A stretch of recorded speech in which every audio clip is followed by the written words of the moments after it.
नमस्कार जोहार, आप सभी का स्वागत है एक बार फिर से गांव शहर 25 बड़ी खबर में। और चलिए जानते हैं गांव शहर की 25 बड़ी खबरों के साथ शाम के मुख्य समाचार में। बता चले कि सीएम हेमंत सोरेन ने एमओ व सीएचओ को दिया नियुक्ति पत्र। रिम्स की कार्डियोलॉजी एवं रेडियोलॉजी मशीनों का किया लोकार्पण। बता चले कि झारखंड के मुख्यमंत्री हेमंत सोरेन ने आज बुधवार को रिम्स ऑडिटोरियम में कहा कि नियुक्ति पत्र पाने वाले 173 चिकित्सा पदाधिकारी एवं 297 सामुदायिक स्वास्थ्य पदाधिकारी के कंधों पर राज्य के स्वास्थ्य क्षेत्र की बड़ी जिम्मेदारी रहेगी। आज से आप सभी लोक सरकार के अभिन्न अंग के रूप में कार्य करते हुए राज्य में स्वास्थ्य सेवा को और मजबूती प्रदान करेंगे। ग्रामीण क्षेत्र की जनता हो या शहरी क्षेत्र की जनता, उनके स्वास्थ्य की रक्षा का जिम्मा अब आपके हाथों में है।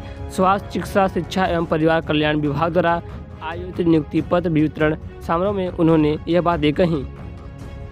तो वहीं दूसरी ओर जेएसएलपीएस के गढ़वा डीपीएम की हार्ट अटैक से मौत। रात में आईपीएल मैच देखने के बाद अचानक बिगड़ी तबीयत। पता चले कि जेएसएलपीएस के जिला कार्यक्रम प्रबंधक सुरेश कुमार सिंह की मौत मंगलवार की रात हार्ट अटैक से हो गई। डीपीएम सुरेश सिंह बोकारो जिले के बेरमो के रहने वाले थे, लेकिन वर्तमान में उनका परिवार रांची में रहता है। उन्हें वर्ष 2021 में गढ़वा जिले के जेएसएलपीएस के कार्यक्रम प्रबंधक के रूप पर योगदान दिया था। जिला मुख्यालय में वे अशोक विहार में प्रोविजनल एसएन उपाध्याय के मकान में किराए पर अकेले रहते थे। रात में अचानक तबीयत बिगड़ी। घटना के समय बताया जा रहा है कि मंगलवार की रात करीब 12 बजे अचानक टीपीएम सुरेश की तबीयत बिगड़ी। अचानक बेचैनी महसूस होने पर उन्होंने सबसे पहले पड़ोसी किराएदार को जोर से दरवाज़ा खटखटाकर जगाया। पड़ोसी श्री पांडे ने उनकी स्थिति खराब देखने के बाद उन्हें तत्काल अपने बिस्तर पर लिटाया और अपने मकान मालिक को जाकर सूचना दी। मकान मालिक श्री उपाध्याय ने उन्हें अपनी कार से आनन फानन में इलाज के लिए गढ़वा सदर अस्पताल लाया, जहां चिकित्सकों ने उन्हें मृत घोषित कर दिया। घटना की सूचना रात में ही उनके परिजनों को दी गई। वहां से उनके भाई सहित 3 लोग सुबह गढ़वा पहुंचे और 100 का अंत्य परीक्षण के बाद उसे लेकर रांची लौटे। तो वहीं दूसरी ओर रांची के ठाकुर गांव में ट्रिपल मर्डर, महिला समेत 2 बच्चों की मिली लाश। बजरे की राजधानी रांची के ठाकुर गांव थाना अंतर्गत बंगदा घाटी में 3 लोगों का जला हुआ शव मिला है, जिसमें 1 महिला और 2 बच्चे शामिल हैं। इस घटना की सूचना मिलते ही पुलिस घटनास्थल पर पहुंची और तीनों शव को कब्जे में लेकर पोस्टमार्टम के लिए भेज दिया है। बता कि तीनों शव इतना जल गया है कि उसकी पहचान कर पाना मुश्किल है। फिलहाल पुलिस पूरे मामले की छानबीन कर रही है। तो वहीं दूसरी ओर साहिबगंज जिला खनन कार्यालय में ईडी की रेड, मंडरो सीईओ को भी बुलाया गया है। साहिबगंज में जिला खनन कार्यालय में बुधवार को प्रवर्तन निदेशालय यानी ईडी की टीम ने रेड मारी है। इससे पहले आरएस पांडे के नेतृत्व में 4 सदस्यीय टीम जिला खनन पदाधिकारी विभूति कुमार के कार्यालय में पहुंची, जहां कागजातों की जांच शुरू की गई। मंडरो सीईओ को भी बुलाया गया है। तो दूसरी ओर पलामू में 5 लाख का इनामी नक्सली कमांडर गिरफ्तार। चतरा मुठभेड़ में हुआ था जख्मी। बजरे के पलामू से 5 लाख का इनामी माओवादी कमांडर नंदकिशोर यादव उर्फ नकुरिया को जख्मी हाथ में पुलिस ने गिरफ्तार कर लिया है। गिरफ्तार नक्सली के पास से कई हथियार बरामद किए गए हैं। सूत्रों के मुताबिक पलामू के पांकी बॉर्डर से गिरफ्तारी की गई है। फिलहाल पुलिस गिरफ्तारी नक्सली से पूछताछ कर रही है। तो वहीं दूसरी ओर गिरिडीह में 2 चालकों के बीच विवाद। एक चालक ने दूसरे को ट्रक से रौंदा, हुई मौत। बता कि गिरिडीह जिले के तीसरी थाना इलाके में तीसरी पुल के पास अहले सुबह 2 ट्रक के बीच टक्कर हो गई। घटना के बाद दोनों ट्रक चालकों के बीच विवाद हो गया। एक चालक ने दूसरे ट्रक चालक को क्षतिपूर्ति की मांग करने का लगा और ट्रक के सामने खड़ा हो गया। इसके बाद दूसरे ट्रक चालक ने ट्रक के सामने खड़े चालक के ऊपर ट्रक चढ़ा दी, जिससे मौके पर ही उसकी मौत हो गई। तो वहीं दूसरी ओर राहुल गांधी पर अत्याचार नहीं सहेगी देश की जनता। बरही में कांग्रेस ने टोल जाम कर जताया विरोध। बदले के बरही विधायक उमाशंकर अकेला यादव ने आज जीटी रोड पर जमकर प्रदर्शन किया। राहुल गांधी की सदस्यता रद्द की जाने महंगाई, भ्रष्टाचार और बड़े टोल टैक्स के विरोध में बुधवार को जीटी रोड पर बरही रसोइया थमला टोल प्लाज्मा पर प्रदर्शन किया। इस दौरान टोल को जाम कर दिया गया, जिसके चलते टोल प्लाजा अस्त व्यस्त हो गया। 2 तरफ वाहनों की कतारें लग गई। मौके पर विधायक ने संबोधित करते हुए कहा कि देश में मोदी की तानाशाही चल रही है। लाखों कुर्बानियों के बाद अर्जित देश की आज़ाद व लोकतांत्रिक व्यवस्था को ध्वस्त किया जा रहा है। तो दूसरी ओर साहिबगंज में धार्मिक स्थल पर तोड़फोड़ मामले में 39 लोग हिरासत में, हालात सामान्य है, दुकानें खुली। दरअसल के साहिबगंज में धार्मिक स्थल पर तोड़फोड़ मामले में दोनों पक्षों के 39 लोगों को पुलिस ने हिरासत में लिया है। हिरासत में लिए गए लोगों में महिला और बच्चे भी शामिल हैं। पुलिस के मुताबिक कुल 39 लोगों को हिरासत में लिया गया, जिसमें एक समुदाय के 11 लोग हैं तो दूसरे समुदाय के 28 लोग। दोपहर बाद पुलिस के वरीय पदाधिकारी इस मामले में कार्रवाई पर अंतिम फैसला लेंगे। तो वहीं दूसरी ओर रांची एसडीएम दीपक दुबे ने बिरसा मुंडा जेल का किया आरक्षण निरीक्षण जाने किया है। इसकी बड़ी वजह पता चले कि रांची के बिरसा मुंडा केंद्रीय कारा होटवार में आज सुबह एसडीएम दीपक दुबे समेत कई पदाधिकारियों ने औचक निरीक्षण किया। निरीक्षण जेल की सुरक्षा व्यवस्था के मद्देनजर रखते हुए ज्ञात होगा कि कुछ दिन पहले धनबाद के केंद्रीय कारा मंडल में दो गुटों के बीच जमकर मारपीट हुई थी। इस वजह से जेल प्रशासन को पगली घंटी बजाने के लिए बाध्य होना पड़ा था। तो वहीं दूसरी ओर खेमासोली में रेल ट्रैक हाईवे अनिश्चितकाल के लिए जाम। रांची हावड़ा इंटरसिटी समेत 47 ट्रेनें रद्द कर दी गई हैं। बचले की कुर्मियों ने अनुसूचित जनजाति एसटी में शामिल करने की मांग ने फिर जोर पकड़ लिया है। कुर्मियों ने आंदोलन शुरू कर दिया है। पश्चिम बंगाल के खेमासोली में रेलवे ट्रैक और हाईवे को अनिश्चितकाल के लिए जाम कर दिया गया है। कुर्मी आंदोलन की वजह से हावड़ा मुंबई रूट पूरी तरह से ठप हो गया है। हजारों वाहनों का सड़क पर फंसे गए हैं। रांची हावड़ा इंटरसिटी एक्सप्रेस समेत 47 ट्रेनों को रद्द कर दिया गया है। हाईवे के दोनों ओर से 10-10 किलोमीटर तक वाहनों की कतार लग गई है। बंगाल से झारखंड जाने वाली सब्जी, दूध, मछली, फूल, पोल्ट्री, मुर्गी या व्यापार भी ठप हो चुका है।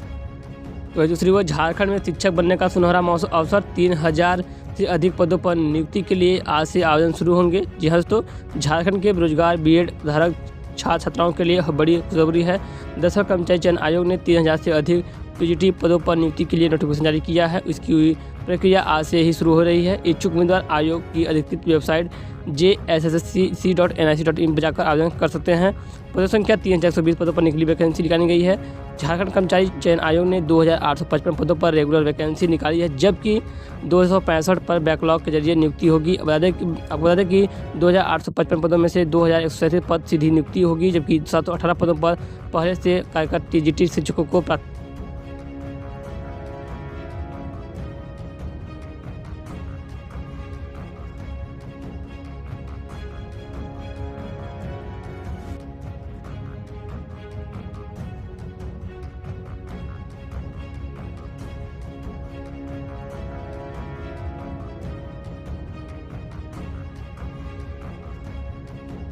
के बीच मासिक वेतन दिया जाएगा।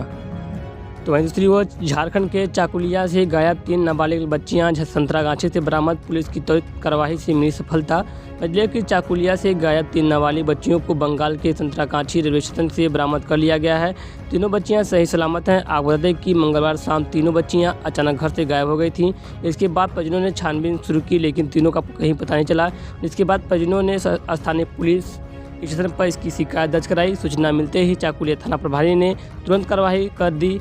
बता दें कि आपको बता दें कि गायब नाबालिगों में से दो की उम्र 13 वर्ष और एक 15 साल की है। जानकारी के अनुसार एक के पास अपनी मां का मोबाइल था, जिसके आधार पर पुलिस ने छानबीन शुरू की। इसके बाद पश्चिम बंगाल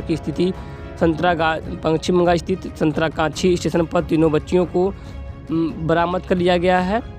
बताया जाता है कि तीनों नाबालिग डाउन इस्पात एक्सप्रेस पर सवार होकर चाकुलिया से निकली थी। तीनों बच्चियों के परिजन चाकुलिया से संतरागाछी स्टेशन के लिए रवाना हो चुके हैं। तो वहीं दूसरी ओर साहिबगंज में 36 घंटे बाद हुई इंटरनेट सेवा बहाल। डीसी ने शांति बनाए रखने की अपील। जिले की साहिबगंज जिले में करीब 36 घंटे के बाद इंटरनेट सेवा बहाल की गई है। रात लगभग 9 बजे से 9 बजे जिले में इंटरनेट सेवा शुरू की गई।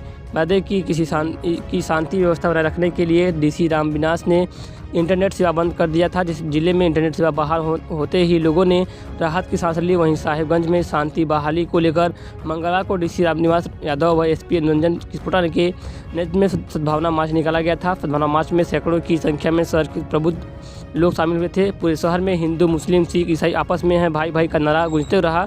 शहर पुलिस छावनी में तब्दील रहा था। तो दूसरी ओर झारखंड के सरकारी कर्मियों को हेमंत सरकार का बड़ा तोहफा। 4% बढ़ेगा महंगाई का भत्ता।